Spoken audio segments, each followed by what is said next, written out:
Hello बच्चों, आप लोग कैसे हैं। मैं आपकी हिंदी टीचर अर्चना राय। पिछले वीडियो में हम आपको हिंदी गद्य का विकास पढ़ाए थे, जिसमें आपको कितने भागों में बांटा गया है वह आपको हम बता दिए थे। आज हम आपको हिंदी गद्य की विधाएं पढ़ाने जा रहे हैं। हिंदी गद्य की विधाओं को दो भागों में विभक्त किया जा सकता है। प्रथम वर्ग प्रमुख विधाओं का है, जिसमें नाटक, एकांकी, निबंध और आलोचना को रखा जाता है, और द्वितीय वर्ग में जिसके अंतर्गत जीवनी, आत्मकथा, यात्रावृत्त, गद्य, काव्य, संस्मरण, रेखा चित्र, रिपोर्टाज, डायरी, भेंटवार्ता, पत्र साहित्य आदि का उल्लेख किया जा सकता है। तो इसकी विधाएं दो होती हैं, प्रथम श्रेणी और द्वितीय श्रेणी। प्रथम श्रेणी के अंतर्गत किसको रखा गया है। जैसे आप लोग पढ़ते हैं तो सोचते हैं कि हिंदी में कहानी, निबंध, उपन्यास, एकांकी है, फिर बाकी सारा चीज पढ़ते हैं, लेकिन इसमें आपको पता नहीं होता है कि यह कौन किसके अंतर्गत आता है। तो आज हम आपको बताएंगे कि प्रथम श्रेणी के अंतर्गत कौन कौन सा आता है और द्वितीय श्रेणी के अंतर्गत कौन कौन सा आता है। ठीक है बच्चों, प्रथम श्रेणी के अंतर्गत आता है कहानी, निबंध, नाटक, एकांकी और उपन्यास। यह जो हमारे आते हैं यह किसके अंतर्गत आते हैं, प्रथम श्रेणी के अंतर्गत आते हैं। इसके बाद आपको हम बताएंगे कि द्वितीय श्रेणी के अंतर्गत कौन कौन से आते हैं। द्वितीय श्रेणी के अंतर्गत आते हैं आत्मकथा, यात्रावृत्त, जीवनी, गद्य काव्य, संस्मरण, रेखा चित्र, रिपोर्टाज, डायरी, भेंटवार्ता, पत्र साहित्य आदि का उल्लेख तृतीय श्रेणी के अंतर्गत किया जा सकता है। एक बार फिर से देखिए, प्रथम श्रेणी के अंतर्गत कौन कौन से आते हैं बच्चों। तो कहानी, निबंध, नाटक, एकांकी एवं उपन्यास। यह किसके अंतर्गत आता है, प्रथम श्रेणी के अंतर्गत आता है। आप सबको इसको याद हो जाना चाहिए। फिर आइए देखिए द्वितीय श्रेणी के अंतर्गत आता है आत्मकथा, यात्रावृत्त, जीवनी, गद्य काव्य, संस्मरण, रेखा चित्र, रिपोर्टाज, डायरी, भेंटवार्ता, पत्र साहित्य आदि का उल्लेख किसमें किया जाता है, तृतीय श्रेणी के अंतर्गत किया जाता है। तो यह तो हमारे गद्य की विधाओं में आपको बताया कि प्रथम श्रेणी और द्वितीय श्रेणी गद्य की विधाएं दो श्रेणी के अंतर्गत आती हैं। पहला मेरा प्रथम श्रेणी हो गया और दूसरा क्या हो गया, द्वितीय श्रेणी। अभी आपसे हम कुछ क्वेश्चन पूछेंगे और क्वेश्चन देंगे कि आपको प्रथम श्रेणी के अंतर्गत के विधाओं कुछ नाम लिखिए और द्वितीय श्रेणी के अंतर्गत का नाम लिखिए, तो वह आपको बताना होगा। इसमें हम आपको पहले बताएंगे निबंध। प्रथम श्रेणी के अंतर्गत में निबंध को बताएंगे कि निबंध क्या है। जैसे आप लोग निबंध लिखते हैं तो लिखने को तो सभी लोग लिखते हैं, लेकिन उसमें कैसे कैसे उसके प्रकार होते हैं, क्या क्या होते हैं, यह आपको बताएंगे हम। तो निबंध के जो होते हैं 4 प्रकार होते हैं। निबंध है, यहाँ पे हम टॉपिक डालेंगे। प्रथम श्रेणी के अंतर्गत हमारा निबंध हो गया। निबंध के 4 प्रकार होते हैं। कितने प्रकार होते हैं, प्रथम श्रेणी के अंतर्गत के निबंध के 4 प्रकार होते हैं। विचारात्मक निबंध, भावात्मक निबंध, वर्णनात्मक निबंध और विवरणात्मक निबंध। हाँ, तो निबंध को अब हम लिख के बताएंगे आपको कि निबंध के कितने प्रकार होते हैं। ठीक है बच्चों, हमारा क्या है, यहाँ पे डालेंगे हम, हेडिंग डालेंगे निबंध। ठीक, अब निबंध में हम डालेंगे कि निबंध में आपके जो निबंध होते हैं वह कितने प्रकार के होते हैं। 4 प्रकार के होते हैं। कितने प्रकार के होते हैं, 4 प्रकार के होते हैं। पहला क्या होता है हमारा, विचारात्मक निबंध। पहला होता है विचारात्मक। ठीक है बच्चों, विचारात्मक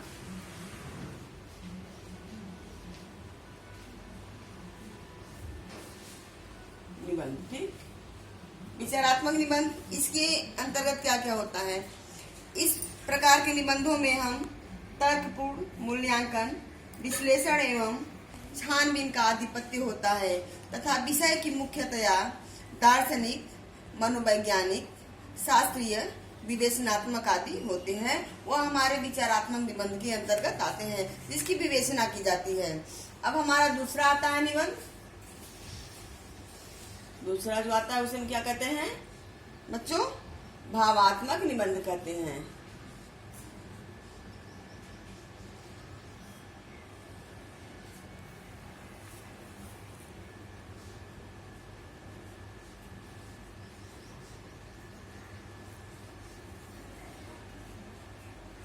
दूसरा जो आता है वह क्या होता है, भावात्मक निबंध होता है।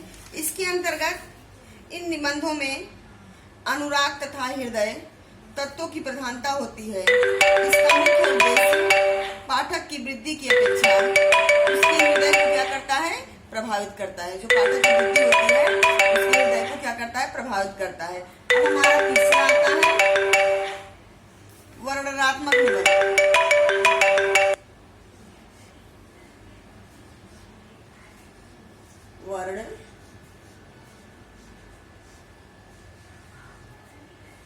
वर्णनात्मक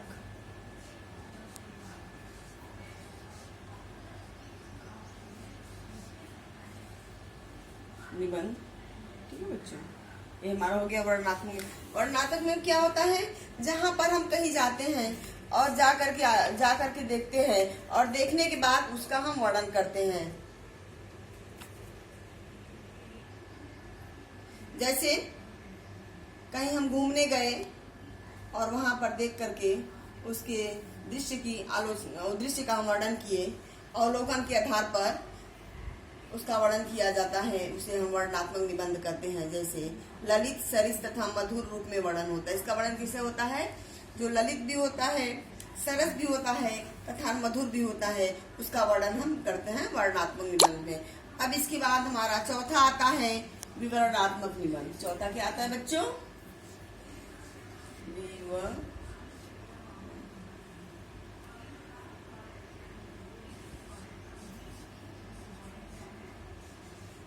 चौथा आता है विवरणात्मक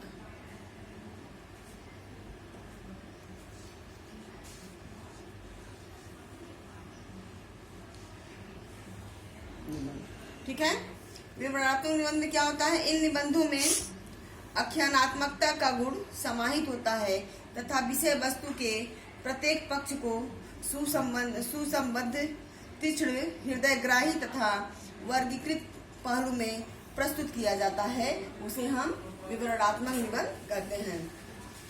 अब हम देखेंगे कहानी। अभी तो हम बता दिए आपको निबंध के प्रकार बता दिए। निबंध 4 प्रकार के होते हैं, विचारात्मक, भावात्मक, वर्णनात्मक और विवरणात्मक निबंध। ये 4 प्रकार के निबंध होते हैं। अब इसके बाद हमारा आता है कहानी। ठीक है बच्चों, यहाँ देखिए हम एक एक कहानी। ठीक, कहानी में कहानी का उद्देश्य किसी घटना, व्यक्ति विशेष, भाव, संवेदना आदि की संवेदनशील अभिव्यंजना करना होता है। यह आधुनिक साहित्य रचना की सर्वाधिक लोकप्रिय रचना है। इसका शीर्षक रमणीय तथा तीक्ष्ण होता है और कहानी के मूल भाव अथवा संवेदना की व्यंजना करने में क्या होता है, सक्षम होता है। इसका आरंभ तथा अंत कलात्मक और प्रभावात्मक होता है। इसका कथानक संगठित और क्रमबद्ध रहता है। इसमें जीवन के विभिन्न भावों, विचारों तथा रूपों को मार्मिक तथा सौंदर्यपूर्ण चित्र के माध्यम से प्रस्तुत किया जाता है।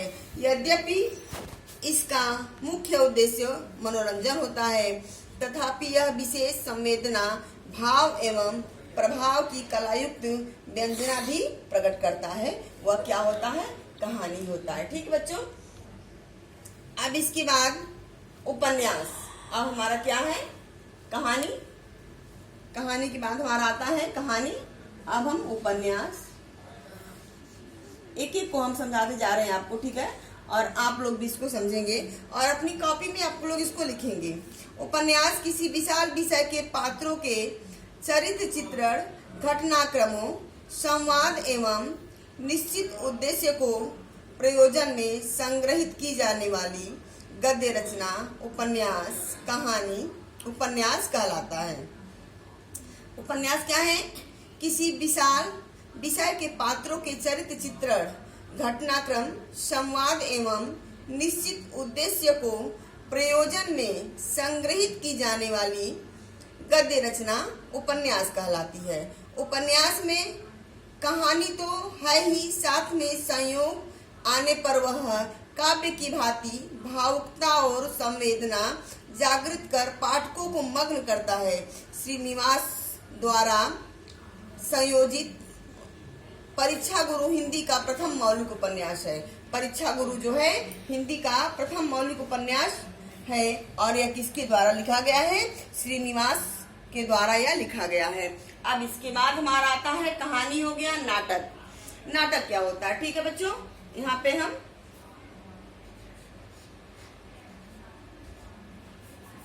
ये हमारा हो गया नाटक। ठीक है, नाटक यहाँ भी हम लिखे हैं, यहाँ नीचे लिखे हैं, लेकिन अगर दिखाई ना दे तो आप यहाँ देख लीजिएगा। ये नाटक है हमारा। अभी आपको एक एक करके हम समझा रहे हैं नाटक क्या होता है। अभी हमने आपको कहानी बताया, कहानी के बाद नाटक रंगमंच पर अभिनय के माध्यम से प्रकट करने की दृष्टि से रचित एक से अधिक अंकों वाली गद्य रचना नाटक कहलाती है। जहाँ पर एक से अधिक अंक होते हैं उसे हम क्या कहते हैं? नाटक कहते हैं। नाटक शब्द की उत्पत्ति नट धातु से हुई है, जिसका अर्थ संबंधित सात्विक भाव का प्रदर्शन है। नट से अभिनीत होने के कारण इसे हम नाटक कहते हैं। भारतेंदु जी ने अंग्रेजी और संस्कृत बांग्ला भाषा के नाटकों का प्रखंड अध्ययन किया था।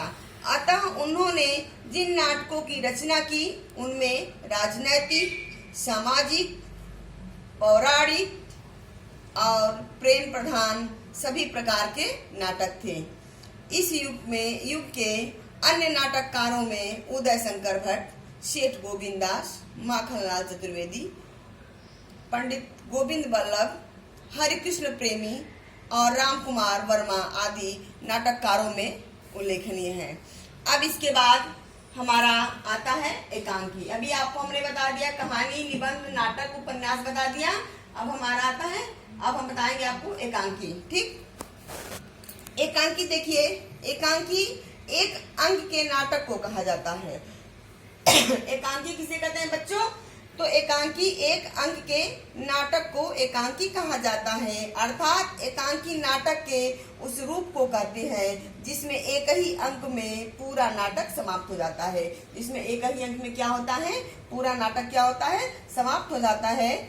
उसे हम क्या कहते हैं? एकांकी कहते हैं। एक ही अंक में पूरा नाटक समाप्त हो जाता है। एकांकी में नाटक के सभी तत्व होते हैं, साथ ही उसके रचना, विधान तथा अन्य तत्वों में थोड़ी ऐसी विशेषताएं भी समाहित होती है जिसके कारणवश रचनाकारों ने एकांकी को साहित्य की एक स्वतंत्र रचना स्वीकार कर लिया है। जयशंकर प्रसाद के एक घूट को हिंदी का प्रथम नाटक माना जाता है। तो जयशंकर प्रसाद का एक घूट है जिसे हिंदी का प्रथम नाटक माना जाता है। यह तो आपको हम बता दिए कि प्रथम श्रेणी के अंदर गद्य की विधाओं में हमारे प्रथम श्रेणी के अंतर्गत क्या क्या आते हैं? तो कहानी हो गया, निबंध हो गया, नाटक, एकांकी और उपन्यास हो गया। हमारे इनके गद्य की विधाओं में हमारे प्रथम श्रेणी के अंतर्गत इतने आते हैं। कहानी आप लोगों को याद हो जाना चाहिए, कहानी, नाटक, निबंध, एकांकी और उपन्यास। अब इसके बाद हम देखिए द्वितीय श्रेणी के अंतर्गत क्या आता है। तो द्वितीय श्रेणी के अंतर्गत आत्मकथा, यात्रावृत्त, जीवनी, गद्य काव्य संस्मरण, गद्य काव्य संस्मरण, रेखा चित्र, रिपोर्टाज, डायरी, भेंटवार्ता, पत्र साहित्य आदि का उल्लेख किया जा सकता है। यह किसके अंतर्गत आता है बच्चों? द्वितीय श्रेणी के अंतर्गत आता है। प्रथम श्रेणी के अंतर्गत जो आते हैं वह तो आपको क्लियर हो गया होगा कि प्रथम श्रेणी के अंतर्गत कौन कौन से आते हैं और द्वितीय श्रेणी के अंतर्गत कौन कौन से आते हैं। ठीक है बच्चों, तो आइए अब देखते हैं द्वितीय श्रेणी के अंतर्गत कौन कौन से आते हैं। पहला हम उठाते हैं अपना आत्मकथा। आत्मकथा जब कोई लेखक अपने जीवन की प्रमुख घटनाओं और अपने गुण दोषों का विवेचन तटस्थ भाव से लिखता है उसे हम क्या कहते हैं? आत्मकथा कहते हैं। कोई भी व्यक्ति, देखिए सिंपल तरीके में समझिए इसको कि जब कोई लेखक अपने जीवन की प्रमुख घटना को, उसमें जिसमें अपने उनके गुण भी होते हैं उनके दोष भी होते हैं, दोनों होते हैं, दोनों का विवेचन तटस्थ भाव से लिखता है तो उसे हम क्या कहते हैं, आत्मकथा कहते हैं। जो अपने बारे में जो लिखता है, जो अपने गुण और दोष दोनों को लिखता है, उसे हम क्या कहते हैं, अपने मन की बातों को लिखता है, उसे हम आत्मकथा कहते हैं। इसका रचनाकार स्वयं अपने जीवन की विभिन्न घटनाओं और परिस्थितियों को पाठकों के समक्ष मैत्री गुण के साथ रखता है। यह संस्मरणात्मक होती हैं। इसमें लेखक अपने जीवन की महत्वपूर्ण ऐतिहासिक तथा सामाजिक घटनाओं पर स्वयं की प्रतिक्रिया प्रकट करता है। साहित्यिक आत्मकथाओं में हरिवंश राय बच्चन, पांडे बेचन शर्मा उग्र की रचनाएं विशिष्ट मानी जाती हैं।